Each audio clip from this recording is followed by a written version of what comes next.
আসসালামু আলাইকুম বন্ধুরা, সবাই কেমন আছেন? আজ আমি আসছি ভোলা নদীর পাড়ে, চতুর্কূলে সুন্দরবন। আজ আমি একটি ইম্পর্টেন্ট কথা আশা করি কেউ ভালো নাই। আজ 12 দিন ধরে বাংলাদেশে কোনো নেটওয়ার্ক নাই, তার জন্য ভালো কোনো ভিডিও আপলোড পারি নাই। আমার চ্যানেলটি নতুন একটি চ্যানেল। আছেন বহু লোক এই নতুন চ্যানেল খুলে নেটের কেন আপডেট পারে না বাংলাদেশ। অনেক আছেন ভিডিওটা রেডি করে রাখছেন, সারার নেটের কেন ছাড়তে পারেন না। আজকে আমি আপনাদের সাথে কথা বলবো। বন্ধুরা, ইন্টারনেটের কারণে আমাদের অঞ্চল নামা অঞ্চল, আমরা ওয়াইফাই সার্চে ছাড়লেও আমরা পাই নাই। এবং বন্ধুরা, আমি এখন সুন্দর করে নদীর চরটা আপনাদের দেখাবো। দেখুন, আমি যে নদীর চরে আসছি দেখতে খুব সুন্দর।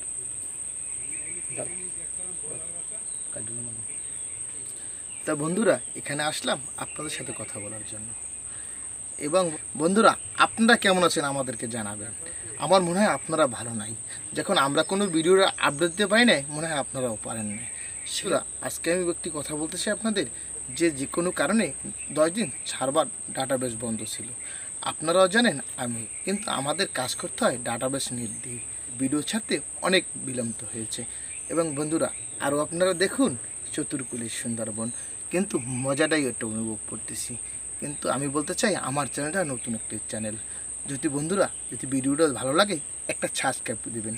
আপনাদের সাথে পরিচিত হতে চাই। আমাকে যদি একটা সাবস্ক্রাইব করেন, আমি সুন্দরবনের বিভিন্ন ফলের ভিডিও আমি আপনাদের দেখাতে পারবো। যদি আমার চ্যানেলটা সাবস্ক্রাইব না করে রাখেন, আমি আপনাদের কোনো ভিডিও দেখাতে পারবো না। তা বন্ধুরা, যদি আমার এই ভিডিওটা আপনাদের ভালো লাগে থাকে, আপনারা যদি সুন্দরবনকেও অনেক কিছু আছেন জানেন না সুন্দরবন সম্পর্কে, এবং সুন্দরবনে বহু ফল ফাঁকড়া আছে যেগুলো মানুষের জানা নাই, যে কোন ফল থেকে কোন উপকারিতা আসে।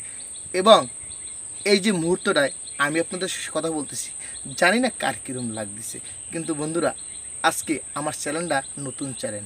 অনেক আছে নতুন চ্যানেল খুলে নেটের কারণে সমস্যায় পড়েছেন, কিন্তু আমি আপনাদের দেখাবো বিভিন্ন ফল সুন্দরবনের। এবং সুন্দরবনে আমরা ভিতরে ঢুকবো, আপনাদের ফল দেখাবো এবং বিভিন্ন কিছু দেখাবো। এবং নিম্নাঞ্চলের মানুষ খেটে খায় এবং জেলে পেলে আসি মাছ ধরে। এবং এই সুন্দরবনে এমন এমন ফল আছে যেগুলো দিয়ে আপনার এমন এমন রোগ ভালো হয়, অনেকেই জানেন না। কিন্তু রে বন্ধুরা, যদি আমাদের পাশে থাকেন, ভিডিও দেখেন, আমার চ্যানেলটা সাবস্ক্রাইব করে রাখেন, ইনশাল্লাহ আপনি কোনো ফল থেকে কোন ওষুধ বানানো হয় আপনি পেয়ে যাবেন।